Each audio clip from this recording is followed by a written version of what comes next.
వసే వసే, ఎందుకే ఆ ఏడుపిప్పుడెందుకు? ఏం కొంపలు మునిగిపోయాయని? కొంపలు మునక ఏమైందండి?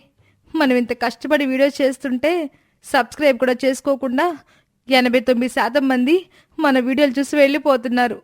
మనం వాళ్ళని అలరించాలని ఇంత ట్రై చేస్తుంటే వాళ్ళు కనీసం మనల్ని ఎంకరేజ్ కూడా చేయడం లేదే. అందుకే వ్యూస్ గురించి ఏడుస్తున్నాను. ఏడ్చినట్టే ఉంది నీ తెలివి. ఇలా ఏడ్చి పెడబొబ్బలు పెడితే వ్యూయర్స్కి అర్థం కాదే. మన ఛానల్ని, మన స్టోరీస్ని సబ్స్క్రైబ్ చేసుకొని చూడమని వ్యూయర్స్ని ప్రేమగా రిక్వెస్ట్ చేయాలి. ప్లీజ్ వ్యూయర్స్, మా స్టోరీని చూడడానికి ముందే మా ఛానల్ని సబ్స్క్రైబ్ చేసుకొని స్టోరీ పూర్తయ్యాక కామెంట్ బాక్స్లో మీ అభిప్రాయాన్ని చెప్పండి. మీకు మా స్టోరీ నచ్చితే లైక్ చేసి మమ్మల్ని ఎంకరేజ్ చేయండి. నారింజపల్లి అనే ఊరిలో వంశీ అనే యువకుడు ఉన్నాడు. అతనికి తల్లిదండ్రులు, ఒక్కగానొక్క చెల్లెలు ఉన్నారు. వంశీకి చిన్నతనం నుండి విపరీతమైన డబ్బు ఆశ. తేలిగ్గా డబ్బులు సంపాదించాలనే కోరిక ఎక్కువ. దానివల్లే డబ్బుని రెట్టింపు చెయ్యాలని చాలా అడ్డదారులు వెతికేవాడు అతను. ఆ క్రమంలోనే అతను చాలాసార్లు డబ్బులు కూడా పోగొట్టుకున్నాడు.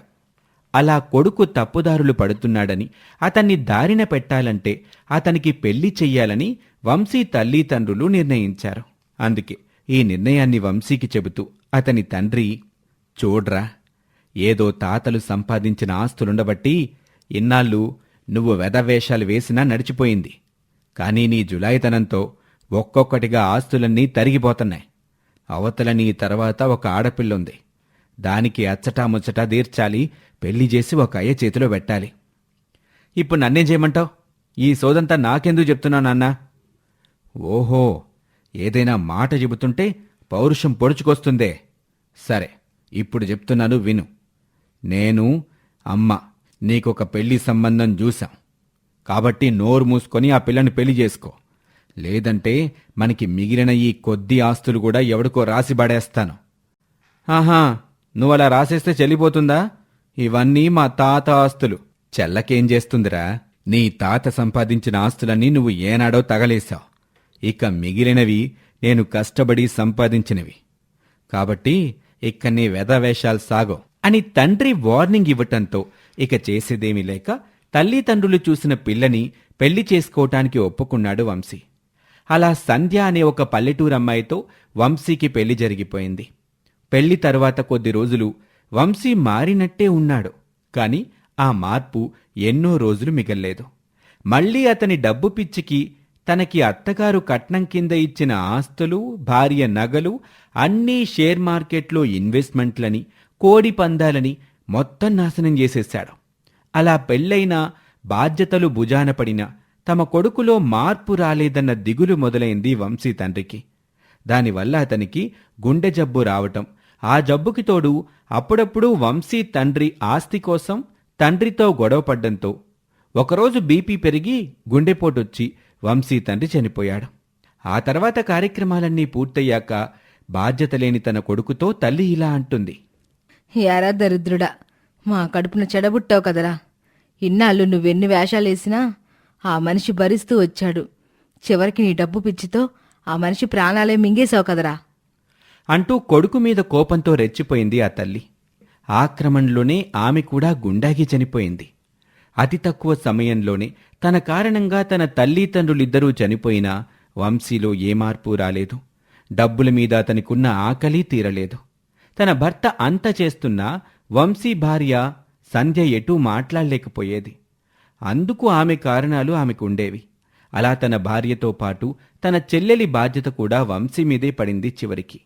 ఒకరోజు ఆ మరదలు తన వదిన దగ్గరికొచ్చి, వదినా, నాకు వారం రోజులు ఐ ఫీవర్ వచ్చి తగ్గిన దగ్గర నుండి నోరేమీ బాగోలేదు. నీ చేత్తో చక్కగా కారంగారెలు చేసి పెట్టవు. నీ చేతి కారంగారెలు చాలా రుచిగా ఉంటాయి అని ఆ వదినా మరదలిద్దరూ మాట్లాడుకుంటూ ఉండగా మధ్యలో అడ్డుపడుతూ వంశీ అక్కడికొస్తాడు. తింటావే? కారంగారెలు తింటావు, ఇంకేమైనా తింటావు. నాన్నని బుట్టలో వేసుకుని ఆస్తులని రాయించేసుకున్నావుగా, ఎన్నైనా చేస్తావు. అన్నయ్య, ఇప్పుడు నీకేం కావాలి? మా మీద అలిగి వెళ్ళిపోయావుగా, మళ్ళీ ఎందుకొచ్చావు? ఎందుకేంటి? చూడు చెల్లి, నీతో నాకు గొడవలొద్దు. ఇక నీకంటూ మిగిలింది నేనొక్కనే కాబట్టి నాన్న నీ పేర రాసిన ఆస్తిలో సగం నాకిచ్చేయి. అంటూ ఆస్తి కోసం చెల్లెలతో గొడవకు దిగాడు వంశీ.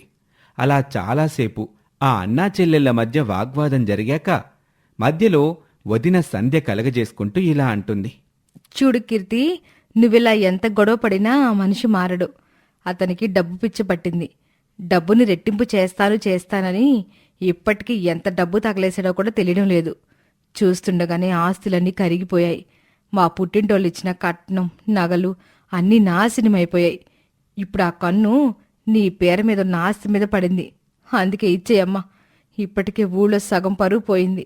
ఇప్పుడు మీ అన్న చెల్లెల గొడవలతో పూర్తిగా పరువు అంతా పోతుంది. ఊళ్ళో తలెత్తుకోలేం. వదిలే, మన రాత్రి ఎలా ఉంటే అలాగే జరుగుతుంది అంటూ ఆ డబ్బు పిచ్చి పట్టిన తన భర్త ఎంత చెప్పినా వినడని తన మరదల్నే కన్విన్స్ చేసింది. అలా మిగిలిన ఆ కాస్త ఆస్తిని కూడా పట్టుకుపోయి నెల రోజుల పాటు మళ్లీ ఇంటికి రాలేదు ఆ డబ్బు ఆశ ఉన్న అన్నగారు. చివరికి ఆ వదినా మరదళ్ళకి ఇల్లు గడవటం కష్టమవుతున్న సమయంలో జూదాల పిచ్చిలో పడిన వంశీని ఎక్కడో పోలీసులు అరెస్టు చేశారని, అతనికి 2 ఏళ్ల జైలు శిక్ష పడిందని వదినా మరదలిద్దరికీ తెలిసింది. ఈ విషయం తెలిసాక వదిన సంధ్య బోరున ఏడుస్తూ ఉంటుంది. ఎందుకొద్దినా అలాంటి వెధవ కనీసం ఇప్పుడైనా బుద్ధి తెచ్చుకుని బయటికి రావాలని కోరుకో. అంతేకాని ఇలా ఏడ్చి ఏడ్చి వాడి కోసం కన్నీళ్లు వేస్ట్ చేసుకోకు. ఈ పోలీసులు అరెస్ట్ చేసేదేదో 2 నెలల క్రితమే చేస్తుంటే ఇప్పుడు మన చేతిలో కాస్తైనా ఆస్తులు దక్కేవి. ఇప్పుడు చూడు, మనం కష్టపడితే గాని ఇల్లు గడవని పరిస్థితిలో ఉన్నాం అంటూ అరెస్ట్ అయిన అన్న గురించి లోపల బాధగా ఉన్నా పైకి మాత్రం కోపాన్ని ప్రదర్శిస్తుంది ఆ ఆడపడుచు. అలా రోజు రోజుకి ఆ వదినా మరదళ్ళకి కష్టాలు పెరిగిపోతూ ఉంటాయి. వాళ్లకున్న మంచితనం వల్ల వాళ్ళు ఏవైనా చిన్న చిన్న పనులకు వెళ్ళినా వీళ్ల మెతకతనాన్ని కనిపెట్టి కొందరు వీళ్ళకి కూలి కూడా ఇవ్వటం ఎగ్గొడుతున్నారు. అందుకే ఆ శ్రమదోపిడికి విసిగిపోయిన మరదలు తన వదినతో ఒకరోజు ఇలా అంటుంది. వదినా, అదేం కర్మో కాని మన మొక్కం చూస్తే తేరగా పనులు చేయించుకోవాలనిపిస్తుందో ఏంటో ఈ మాయదారి జనానికి. ఇలాగైతే ముందు ముందు మనం బ్రతకడం కూడా చాలా కష్టం. అందుకే నాకు ఒక ఆలోచన వచ్చింది కీర్తి. పక్క వీధిలో కాంతమ్మ పిన్ని గారు నాకు కొన్ని మినువులు ఇస్తానంది. అప్పుడప్పుడు నువ్వు అనేదానివి కదా నా చేతి కారంగారెలు బావుంటాయని. అందుకే కిరాణా షాప్ కిటే దగ్గర 2 నూనె ప్యాకెట్లు అరువు తీసుకుని మనం కారంగారెల వ్యాపారం మొదలు పెడితే నయం అనిపిస్తుంది. సూపర్ ఆలోచన వదినా. నాకు రాలేదు చూడు ఇలాంటి ఆలోచన. నిజంగానే నీ చేతి కారంగారెలు అదిరిపోతాయి. అందుకే ప్రతిరోజు సాయంత్రం మర్రి చెట్టు కింద మనం కారంగారెలు అమ్ముకుందాం. మన వ్యాపారం మెల్లిమెల్లిగా పుంజుకున్నా కూడా మనం కొద్ది రోజుల్లోనే ఈ కష్టాల్ని దాటేస్తాం. ఇప్పుడు నా బాధ మన కష్టాల గురించి కాదు కీర్తి, పెళ్లికి ఎదిగిన నీ గురించే నేనింత ఆలోచిస్తున్నది అంటూ తమకి సహాయం చేస్తానన్న వాళ్ల దగ్గర నుండి వస్తువుల్ని సహాయంగా తీసుకొని ఆ డబ్బుతో ఆ వదినా మరదళ్ళు తమ ఊళ్ళో కారంగారెల వ్యాపారం మొదలుపెట్టారు. వినటానికి తినటానికి కొత్తగా ఉండటంతో ఆ ఊళ్ళో ఆ వదినా మరదళ్ళ కారంగారెలకి గిరాకీ రోజురోజుకీ పెరిగిపోసాగింది. అలా నెల రోజుల్లోనే ఆ వదినా మరదళ్ళ కారంగారెల వ్యాపారం బాగా పెరిగింది. వదినా, నిజంగా నిన్ను మా అన్నకు చేసుకుని నీ అదృష్టాన్ని దూరం చేశామే అని నేను చాలాసార్లు బాధపడ్డాను. చచా, ఎప్పుడు అలా అనుకో కీర్తి. ఇక్కడ అదృష్టాలు దురదృష్టాలనే ప్రత్యేకంగా ఉండవు. మనల్ని నిలబెట్టేది అదృష్టం, పడగొట్టేది దురదృష్టం అనుకుంటాం అంతే. కానీ నిజమేంటంటే సమయం తన పని తాను చేసుకుంటూ పోతుంది. మనకి మన చుట్టూ ఉన్న ప్రపంచాన్ని కొత్తగా చూపించుకుంటూ పోతుంది. కొత్త కొత్త జీవిత పాఠాలు నేర్పించుకుంటూ పోతుంది అంతే అంటూ తాము పడిన కష్టాల డక్కా మొక్కీల వల్ల వచ్చిన ధైర్యాన్ని తన మరదలితో పంచుకుంది. ఇక అక్కడి నుండి ఆ ఊళ్ళో ఆ వదినా మరదళ్ళ కారంగారెల వ్యాపారానికి ఎదురు లేకుండా పోతుంది. ఇది వాల్టి కథ. మరొక ఆసక్తికర కథలో మళ్ళీ కలుద్దాం. నమస్తే. పనసపూడి అనే ఊరిలో ఏకాంబరం అనే ధనవంతుడు ఉన్నాడు. అతని ఒక్కగానొక్క కూతురు చరిత. ఆ బిడ్డ పుట్టిన తర్వాత అతని భార్య చనిపోవటంతో అప్పటి నుండి ఆ పిల్లకి ఏ లోటు లేకుండా చూసుకోవటానికి ఏకాంబరం చాలా కష్టపడ్డాడు. అలా ఆ పిల్లని 10 ఏళ్లపాటు పెంచేసరికి ఏకాంబరానికి కొత్తగా అనారోగ్యం మొదలైంది. పాపం, అతను ఎప్పుడూ ఏదో ఒక ఆరోగ్య సమస్యతో ఇబ్బంది పడుతూ ఉండేవాడు.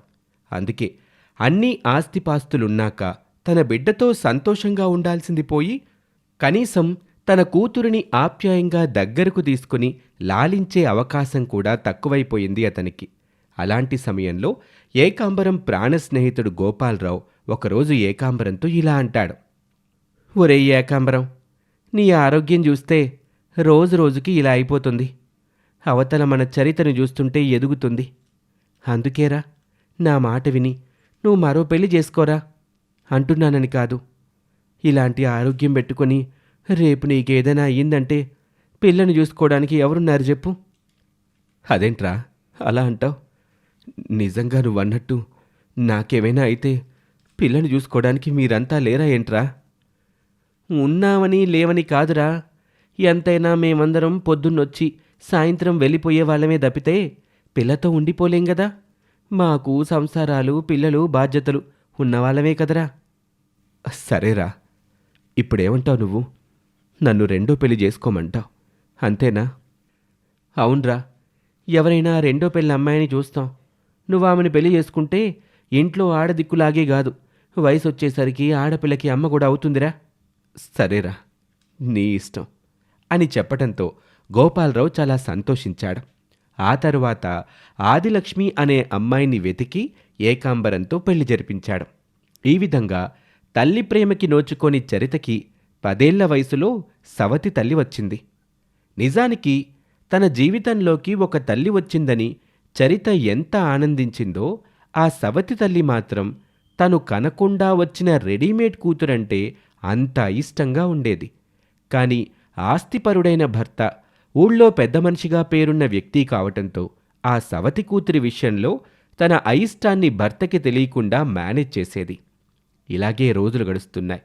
ఆదిలక్ష్మితో ఏకాంబరానికి పెళ్ళైన 2 ఏళ్లకే అతను చనిపోయాడు. దీంతో ఆమెకు చరిత తప్ప మరే పిల్లలు లేకుండా పోయారు. ఇంకా అది మొదలు. అంత ఆస్తి మిగిల్చిపోవటం తప్ప తన భర్త తనకి ఏమీ మిగల్చలేదు అనే కోపం ఒక పక్క, మొదటి నుంచి సవతి కూతురంటే ఉన్న అయిష్టం కాస్త ద్వేషంగా మారుతుంది. దానికి తగ్గట్టుగా ఆదిలక్ష్మి మేనమామ వరసైన బసవయ్య ఆ ఆస్తి మీద కన్నేసి అక్కడే చేరాడు. ఏమే ఆది, నీ జీవితం ఏంటో గాని తలుచుకుంటేనే నా కడుపు చెరువైపోతుందే. పాపం, చిన్న వయసులోనే నీకు పెళ్లి చేశారు. ఆ మొగుడు 5 ఏళ్లకే పోయాడు. ఆ తర్వాత మళ్ళీ రెండో పెళ్ళైనోడైనా డబ్బున్నోడు దొరికాడు గదా అనుకుంటే ఇదిగో ఇప్పుడిట్టా అయింది పాపం. అది సరేనే, నీకెలాగూ పిల్లలు లేరు గదా, మరి ఈ ఆస్తి మొత్తం నీ మొగుడు కూతురు పేరనే ఉందేమో గదా. అలా అయితే మునుముందు నీ పరిస్థితి ఎలాగో ఏంటో. అవును మావయ్య, ఆ దేవుడు నా తలరాత ఇలా రాశాడేంటో. అట్టా అనకే మేనకోళ్ళ, ఆ దేవుడికి ఎట్టా పడితే అట్టా తలరాతలు రాయడం వస్తే దాన్ని మనకు తగ్గట్టు మనం మార్చుకుంటూ పోవాలి. ఏంటి మావయ్య నువ్వనేది? నీ మంచి కోసమే ఒక విషయం చెప్తున్నా. ఇప్పుడు నీ సవతి కూతురుంది చూడు, అది ఇంకా చిన్నపిల్ల గనక ఇప్పుడు ఆస్తి మీద నీ పెత్తనం నడుస్తుంది. అదే ఆ పిల్ల పెద్దదయిందంటే ఈ ఆస్తికి నీకు సంబంధం ఉండదు. అందుకే మెల్లిమెల్లిగా నీ చేతిలో అవకాశం ఉన్నప్పుడే ఈ ఆస్తిని పూర్తిగా నీ చేతుల్లోకి తెచ్చుకో. అదెలా మావయ్య? ఆ ఆస్తి నా పేరును మార్చుకోమంటావా? ఓసిన అమాయకపు మేనకోళ్ళ, ఆస్తి నీ పేరున ఉందనుకో, పిల్ల కోర్టుకు పోయి దావా పడేస్తే నువ్వు పిల్లని మోసం చేశావని ఊరంతా తెలిసిపోతుంది. మరైతే ఇంకెలా మావయ్య? అది అలా అడుగు చెప్తాను. ఈ ఆస్తి నీ చేతిలో ఉండటం అంటే నీ పేరున ఉండటమని కాదు. నీకు నమ్మకస్తులు, శ్రేయోభిలాషుల పేరున ఉన్నా అది నీ పేరున ఉన్నట్టే కదా. అట్టా ఉన్నప్పుడు ఈ పిల్ల ఎదిగి ఆస్తికి హక్కుదారయ్యేసరికి మరో 15 ఏళ్ళైనా పడుతుంది. అప్పటికీ ఈ ఆస్తి బినామీల పేరున ఫిరాయింపులో ఉంటే ఒకవేళ ఆ పిల్ల కోర్టులో దావా వేసినా నీకే బలం ఉంటుంది. అలా కూడా ఉంటుందా మావయ్య? ఉంటుందే పిచ్చి తల్లి. అలా చేస్తే ఆ పిల్ల కన్నా నువ్వే ఎక్కువ ఆనందంగా జీవితాన్ని గడపొచ్చు.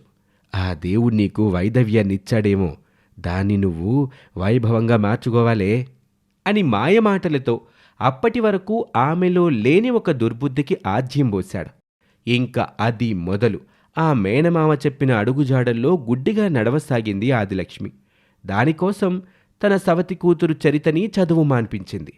అసలే చదువుల్లో ముందుండే చరితని తన సవతి తల్లి స్కూల్ మాన్పించటం నచ్చక ఒకరోజు సవతి తల్లితో, పిన్ని పిన్ని నేను స్కూల్కి వెళ్ళి చదువుకుంటాను పిన్ని.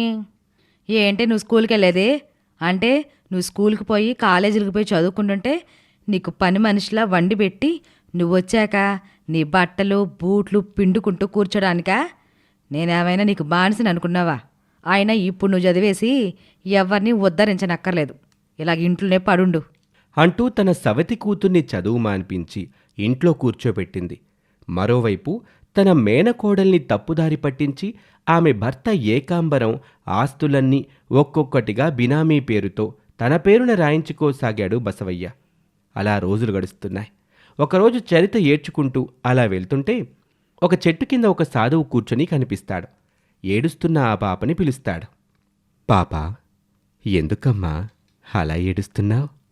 ఏడవకుండా ఏం చేయాలి స్వామి? నాకు చదువు అంటే చాలా ఇష్టం. మా క్లాస్లో నేనే ఫస్ట్ వస్తాను. కానీ మా నాన్నగారు చనిపోయిన తర్వాత మా పిన్ని నన్ను చదువు మాన్పించి ఇంట్లోనే పనులు చేయిస్తుంది. నేను చేయనంటూ కొడుతుంది. అందుకే నాకు ఇంటికి వెళ్ళాలని లేదు. చూడమ్మా, చదువంటే నీకున్న ఆసక్తిని చూస్తే నాకు ముచ్చటేస్తుంది. కనుక మీ పిన్నికి తెలియకుండా నువ్వు చదువుకోటానికి నేను నీకొక మాయా పుస్తకాన్ని ఇస్తాను. ఆ మాయా పుస్తకం నీకు కావాల్సిన పాఠాల్ని, నువ్వు చదవాలనుకుంటున్న చదువుల్ని నువ్వు పూర్తి చేయటంలో నీకు సహకరిస్తుంది. కేవలం ఒక్క మాయా పుస్తకంలో నువ్వు ఈ ప్రపంచంలో ఏ చదువునైనా చదువుకోవచ్చు. అంతేకాదు, ఈ మాయా పుస్తకం నీకు తప్ప మరెవరికీ కనిపించదు. కనుక నువ్వు చదువుకుంటూ ఆ పుస్తకాన్ని ఎక్కడ పెట్టినా ఇబ్బంది లేదు అని చెప్పి ఆ పాపకి ఒక మాయా పుస్తకాన్ని ఇచ్చాడు సాధువు. ఇక దాన్ని తీసుకొని సంతోషంగా చరిత ఇంటికి వెళ్ళింది. ఎలాగో ఆ పుస్తకం ఎవరికీ కనిపించదు కనుక ఇంట్లో తన పిన్ని చెప్పిన పనులు పూర్తి చేసుకొని చాటుగా మాటుగా ఆ మాయా పుస్తకంలో చదువుకునేది. ప్రతిరోజు మధ్యాహ్నం వాళ్ళ పిన్ని పడుకున్నాక పెరట్లో కూర్చొని చదువుకుంటూ ఎవరికంటా పడకుండా ఆ మాయా పుస్తకం సహాయంతో చదువుకుంటూ తన స్కూల్ హెడ్ మాస్టర్ సహాయంతో తన పిన్నికి తెలియకుండా పరీక్షలు రాస్తూ మొత్తానికి హై స్కూల్ చదువులు పూర్తి చేసుకుని కాలేజీ చదువులకు వచ్చేసింది చరిత. కాని ఆమె ఆ మాయా పుస్తకం సహాయంతో ఎప్పుడో చిన్నతనంలో ఆపేసిన తన చదువుని కొనసాగిస్తున్న విషయం కూడా ఆ ఇంట్లోనే ఉంటున్న ఆమె సవతి తల్లికి కాని, ఆ కోట్ల ఆస్తిని కొట్టేయాలని వచ్చిన బసవయ్యకి కానీ తెలియదు. ఇలా ఉండగా ఎప్పటి నుండో బసవయ్య అనుకుంటున్నట్టు తన మేనకోడలి ఆస్తి మొత్తాన్ని కొంచెం కొంచెంగా మోసం చేసి లాగేసుకొని దయాదాక్షిణ్యం లేకుండా ఆదిలక్ష్మిని చరితని ఇంట్లో నుంచి గెంటేయటంతో ఆ ఇద్దరు ఆడవాళ్లు పేదవారిలా అనాథల్లా రోడ్డున పడ్డారు. ఎందుకు పిన్ని అలా బాధపడుతున్నావు? బాధపడికేం చెయ్యాలి? దూర బంధువు కదా అని నాకు వెనకాలే ధైర్యంగా ఉంటాడనుకుంటే ఇలా నాకు మాయ మాటలు చెప్పి మన ఆస్తి మొత్తాన్ని లాక్కొని మనల్ని రోడ్డు పాలు చేశాడు. ఇప్పుడు ఎక్కడికి వెళ్ళాలి? ఏం తిని బ్రతకాలి? నాకా పెద్దగా చదువు లేదు. నిన్ను చదువు మానిపించేశాను. ఇప్పుడు మనకి బ్రతుకు తెరివేమిటి? లేదు పిన్ని, నేను చదువు ఎప్పుడూ మానలేదు. నా చిన్నప్పుడు ఒక సాధువు నాకు ఒక మాయా పుస్తకాన్ని ఇచ్చారు. ఆ పుస్తకం నాకు తప్ప ఎవరికీ కనిపించదు. అలాంటి మాయా పుస్తకం వల్ల నేను నా చదువుని కొనసాగిస్తూనే వచ్చాను. మా మాస్టర్ సహాయంతో పరీక్షలు కూడా రాస్తున్నాను. ఈ ఏడాదితో నా లాయర్ చదువు కూడా పూర్తయిపోతుంది. ఏంటే నువ్వు చెప్పేది? నువ్వు చదువు ఆపలేదా? మాయా పుస్తకంతో ఇన్నేళ్ళు మా కళ్ళు గప్పి చదువుకుంటానే ఉన్నావా? అంటూ చరిత చేసిన పనికి ఆశ్చర్యపోతుంది. అలా చేతిలో చదువు ఉన్న కారణంగా తనకు తెలిసిన ఒక పెద్ద మనిషి ఇంట్లో ఆ సవతి తల్లి కూతుళ్ళిద్దరూ కాపురం పెట్టారు. ప్రతిరోజు ఒక ట్యుటోరియల్లో క్లాసెస్ చెప్పుకుంటూ ఆ వచ్చిన డబ్బుతో చరిత తన సవతి తల్లిని చూసుకుంటూ మిగిలిపోయి ఉన్న తన లాయర్ చదువుని పూర్తి చేయసాగింది. అలా మరో ఏడాది గడిచేసరికి చరిత లాయర్ అయింది. పిన్ని, ఇప్పుడు నా లా చదువు పూర్తయింది. ఇక మనల్ని మోసం చేసి మన ఆస్తి మొత్తాన్ని లాక్కున్న మీ బసవయ్య మావయ్యని కోర్టులో నిలబెట్టి మళ్ళీ మన ఆస్తిని మనకు తీసుకొస్తాను. ఇన్నాళ్ళు పేదరికలో ఉండి నువ్వు ఎన్ని కష్టాలు పడ్డావో నాకు తెలుసు పిన్ని. కానీ ఇకపై మనకి పేదరికం ఉండదు అని ఇంతకాలం మాయా పుస్తకం సహాయంతో పట్టుదలతో చదివి లాయరై తమ దగ్గర అన్యాయంగా ఆస్తిని లాక్కున్న బసవయ్యకి కోర్టులో బుద్ధి చెప్పి అతనికి శిక్ష పడేలా చేసింది. పోయింది అనుకున్న తమ ఆస్తిని మళ్లీ సంపాదించుకుంది ఆ పేద అమ్మాయి చరిత. ఇది ఇవాల్టి కథ. మరొక ఆసక్తికర కథలో మళ్ళీ కలుద్దాం. నమస్తే. పావని సరితతో ఎంత మంచిగా ఉన్నా కూడా సరితలో మార్పు రాదు. ఎప్పుడూ పావనిని దూరంగానే పెడుతూ ఉంటుంది. అక్క అనే గౌరవం కూడా సరిగా ఇవ్వదు. తన తల్లి జలజ మాటలు బాగా విన్న సరిత పావని పట్ల కోపంగా ప్రవర్తిస్తూ ఉంటుంది. ఇప్పుడు ఒకే ఇంట్లో ఉండటం వల్ల మెల్లగా పావని దగ్గరవుతున్నట్లుగానే ఉన్నా కూడా మనసులో మాత్రం పావని పట్ల కోపంగానే ఉంటుంది. ఒకరోజు పావని ఇలా అంటుంది. చెల్లి సరిత, ఎక్కడున్నావమ్మా? ఏంటో ఇదేదో రాజమహల్ అన్నట్లు అనుకుంటున్నావా ఏంటి? ఇంత చిన్న కొంపలు ఎక్కడుంటాను? ఇక్కడే చచ్చాను కదా, అలా అరుస్తున్నావెందుకు? మరీ అంత కోపం ఎందుకమ్మా? ఇప్పుడు నేనేమన్నానని? ఈ ఇంట్లో నేనేం చేయాలో కూడా నువ్వే చెప్తుంటావు కదా. నేనేం చెయ్యాలో నాకు తెలీదా? ఇక్కడ నువ్వు సంతోషంగా ఉండొచ్చమ్మా, అలా ఎప్పుడు బాధపడకు చెల్లి. వాళ్ళిద్దరూ అలా మాట్లాడుకుంటూ ఉండగా అక్కడికి వెంకట్ వస్తాడు. చూడండమ్మా, ఈరోజు మనం గుడికి వెళ్తున్నాం. తొందరగా తయారవ్వండి, సంతోషంగా వెళ్ళొద్దాం. అలాగే అంకుల్. ఇప్పుడు ఖచ్చితంగా వెళ్ళాలా అంకుల్ గుడికి? నాకేమో గుడికి వెళ్ళడం ఇష్టం లేదు. సరిత, నువ్వు చిన్నపిల్లవి, నీకు చాలా విషయాలు తెలియవు. మొండిగా ఏం చేయాలంటే అదే చేయాలనుకుంటావు. అలా చేయటం వల్ల ఇతరులు బాధపడతారనే విషయం కూడా నీకు తెలీదు. కానీ ప్రేమ, మమకారం, అభిమానం అనేవి అందరిపై ఉంటాయి. అవి చిన్నతనం నుంచి అలవాటవుతాయి. నీకు కూడా మనసులో మీ అక్క మీద ప్రేమ ఉండాలి. లేకుంటే ఇలా ఆమెతో కలిసి ఒకే గదిలో ఉండేదానివి కాదు. ఇప్పుడు నేను ఖచ్చితంగా చెప్తున్నాను, నువ్వు గుడికి బయలుదేరు. అలాగే అంకుల్, బయలుదేరతాను. ఇక గుడికి వెళ్లటానికి సరిత, పావనిలిద్దరూ బయలుదేరతారు. పావని తనకున్న మంచి బట్టలు వేసుకుని తయారవుతుంది. అది చూసి సరిత మొహం మాడిపోతుంది. పావని ఎంత అందంగా తయారయ్యిందో. నాకేం తక్కువ? నేను కూడా బాగా రెడీ అవుతాను, నా నగలన్నీ పెట్టుకుంటాను. అప్పుడు అక్క కంటే నేనే బాగుంటాను అని మనసులో అనుకొని సరిత బాగా తయారవుతుంది. పావని కంటే బాగా అందంగా సరిత ముస్తాబవుతుంది. ఇక ఇద్దరూ తయారయ్యి వెంకట్ దగ్గరికొస్తారు. ఆహా, ఎంత అద్భుతంగా ఉన్నారమ్మా, చాలా ముచ్చటగా ఉన్నారు. నాకు కూడా కూతురుండుంటే ఇట్ట మీలాగే ముస్తాబు చేసి గుడికి తీసుకెళ్లేవాణ్ణి. అదేంటమ్మా పావని, నువ్వు నగలే వేసుకోలేదే? నాకు నగలు లేవంకుల్, అందుకే నేను వేసుకోలేదు. ఏమ్మా సరిత, నీ నగలు కొన్ని అక్కకిచ్చుండొచ్చు కదా, అప్పుడు అక్క కూడా నగలు పెట్టుకుని సంతోషంగా ఉండేది. ఇవేమీ ఊరికే ఊడిపడిన నగలు కావు. మా అమ్మ కష్టపడి ఈ నగలు చేయించింది, నా కోసం ప్రత్యేకంగా చేయించింది. అందుకే నా నగలను ఎవరికి ఇవ్వను. సర్లేమ్మా, ఇక గుడికైతే బయలుదేరదాంగా. వెంకట్ పావని సరితల్ని తీసుకుని గుడికి వెళ్తాడు. గుడికి వెళ్లగానే అక్కడ వాళ్ళిద్దరికీ ఒక బోర్డు కనిపిస్తుంది. అందులో గుడికెచ్చేవారు జాగ్రత్త, దొంగలున్నారు అని ఉంటుంది. అది చదవగానే పావని కంగారు పడుతుంది. సరిత, నువ్వు నాతోనే ఉండు, నా చేయి పట్టుకో. అదుగో అక్కడ దొంగలున్నారని చెప్పారు, కాస్త జాగ్రత్తగా ఉండు అని చెప్పి పావని సరిత చెయ్యి పట్టుకోగానే సరిత చేతిని విదిలించుకుంటుంది. కోపంగా పావని వైపు చూస్తుంది. నేనేమన్నా చిన్నపిల్లనా? నీకు నా నగలను చూసి కుళ్ళు, అందుకే నువ్విలా చేస్తున్నావు. అది కాదు చెల్లి, నీ మంచి కోసమే కదా చెప్పేది. ఇలా పోట్లాడుకోకండమ్మా, మనం గుడికొచ్చాం. మన మనసుని ప్రశాంతంగా చేసుకోవాలి. గుళ్ళో మౌనంగా ఉండాలి. వెంకట్ అలా చెప్తూ ఉండగానే సరిత వారి నుంచి కాస్త దూరంగా వెళ్తుంది. నేను ప్రదక్షిణలు చెయ్యాలి, మీరెక్కడుండండి, నేను ప్రదక్షిణలు చేసి వస్తాను. నేను వస్తాను సరిత. వద్దు, నాతో ఎవ్వరు రావడానికి వీల్లేదు. నా ప్రదక్షిణలు నా ఇష్టం అని కోపంగా అరిచి సరిత ప్రదక్షిణలు చేస్తూ ఉంటుంది. అలా ప్రదక్షిణలు చేస్తున్న సరితని ఒక దొంగ కిడ్నాప్ చేస్తాడు. సరిత ఎంతసేపటికి రాకపోవడంతో వెంకట్కి అనుమానం వస్తుంది. అదేంటమ్మా, సరిత ఇంకా రాలేదు, ఎక్కడికెళ్ళిందో చూడుపో. అలాగే అంకుల్. పావని సరిత కోసం బాగా వెతుకుతూ ఉంటుంది. ఇంతలోనే దూరంగా సరితను ఒక వ్యక్తి బలవంతంగా తీసుకెళ్తూ ఉండడం చూస్తుంది. పావనికి కంగారెక్కువవుతుంది. వెంటనే అక్కడికి పరుగు పరుగున వెళ్తుంది. అక్కడ సరిత ఏడుస్తూ దొంగ నుంచి వదిలించుకోవటానికి ప్రయత్నిస్తుంది.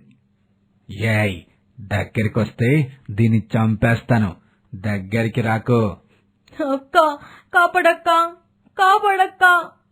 నీకేం కాదు సరిత, నువ్వేం బాధపడకు. పావని వెంటనే దొంగ వద్దకు వెళ్లి కొడుతుంది. దొంగ కూడా చెయ్యి చేసుకునే లోపే సరిత ఇంకోవైపు నుంచి కొడుతుంది. ఇలా ఇద్దరూ అతన్ని కొడుతుండేసరికి ఆ దొంగ భయపడిపోతాడు. ఇక వాళ్ళిద్దరి నుంచి తప్పించుకుని పరుగు పరుగున వెళ్లిపోతాడు. దొంగ వెళ్లిపోవటంతో సరిత ఊపిరి పీల్చుకుంటుంది. పావని తన చెల్లిని నీకేం కాలేదమ్మా, నువ్వు భయపడ మాకు. నాకు చాలా భయం వేసిందక్క. నువ్వు రాకపోతే వాడు నన్ను ఏం చేసేవాడో, నన్ను ఖచ్చితంగా చంపేసేవాడే. నేను వచ్చేసాను కదా, ఇంక పద వెళ్దాం. అక్క, నువ్వు నీ ప్రాణాలకి తెగించి నన్ను కాపాడావు. నువ్వే కనుక లేకపోతే నేను ఇలా ఉండేదాన్నే కాదక్క. బాధపడకమ్మా, నువ్వు నా చెల్లి కదా, నేను నీకేం కానివ్వను. నేను నిన్ను చాలా బాధ పెట్టానక్క. నేను అసహించుకున్నాను కూడా. అనరాని మాటలు అన్నాను. నువ్వు ఏడ్చేలా చేశాను. అయినా నువ్వు నన్ను కాపాడు. చాలా థ్యాంక్స్ అక్క. అయ్యో, నువ్వు నా చెల్లివే. మనది ఒకే రక్తం. మనం ఎప్పుడు సంతోషంగా ఉండాలి. ఇలాగే ఉందాం. అన్నట్లు ఇక్కడ జరిగిన విషయం అంకుల్కి చెప్పమాకు. ఈ విషయం చెప్తే అంకుల్ కంగారు పడతాడు. అలాగేనక్క, వెళ్దాం పద. ఇక ఇద్దరూ కలిసి వెంకట్ దగ్గరికి వెళ్తారు. వెంకట్ వాళ్ళిద్దరినీ చూసి చాలా సంతోషంగా ఉంటాడు. ఆహా, మీ ముఖంలో ఆనందం చూస్తుంటే నాకు చాలా సంతోషంగా ఉందమ్మా. ప్రేమ అనేది ఎదుటి వాళ్ళు అర్థం చేసుకోవడానికి, తెలుసుకోవడానికి చాలా కాలం పట్టదు, క్షణం చాలు. మీరు కూడా అంతే, మీ మీద ఉన్న ప్రేమను తెలుసుకోవాలి. ఇక వెంకట్ ఏం మాట్లాడుతున్నాడో వారికి అర్థం కాదు. అంకుల్, మీరిప్పుడు ఎందుకు దాని గురించి మాట్లాడుతున్నారు? ఆ దొంగని పంపించింది నేనేనమ్మా. ప్రాణాలకు తెగించి నువ్వు నీ చెల్లిని రక్షించుకున్నావు. అది నీ ప్రేమ. మనసులో దాచుకున్న ప్రేమని నీ చెల్లి బయటపెట్టింది. అది నీ చెల్లి ప్రేమ. ఇద్దరికి ఒకరంటే ఒకరికి ఇష్టం. కాని అది బయటపడలేదంతే. దాన్ని బయటపడేలాగా నేను చేసుకున్నాను. నాకు చాలా సంతోషంగా ఉందమ్మా. ఇక వెంకట్ చెప్పిన మాటలకి పావని, సరిత ఇద్దరూ సంతోషిస్తారు. ఆ తర్వాత వారు ఆనందంగా ఇంటికి చేరుకుంటారు. ఈ స్టోరీ మీకు నచ్చితే లైక్ చేయండి, కామెంట్ చేయండి. ఇలాంటి ఇంట్రెస్టింగ్ స్టోరీస్ మరిన్ని వినటం కోసం మన ఛానల్ని ఇప్పుడే సబ్స్క్రైబ్ చేసుకోండి. Thank you for watching.